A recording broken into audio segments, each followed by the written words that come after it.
যে বউটা ঘরে সারা দিন রান্না করে, খাওয়ার পরে সবাই তো পেট ভরে চলে যায় কাজে কাজে, রান্না মজা হয়েছে এই শব্দটাও অনেক সময় আমার বোনেরা শুনতে পায় না। কিন্তু রান্নায় যদি একটু লবণ কম হয় পুরা ঘর তুলে ফেলে। আর যদি খাবারে চুল পাইছে,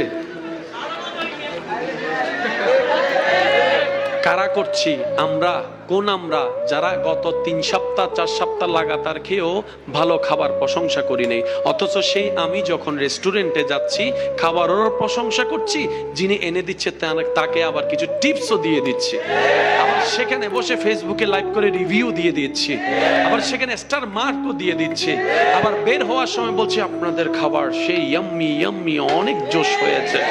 আর যিনি ঘরের মধ্যে দিন রাতের ঘুম হারাম করে সকালবেলা উঠে যিনি রান্না করছেন, ওনার প্রশংসাটা আমাদের মুখ থেকে বের হয় না।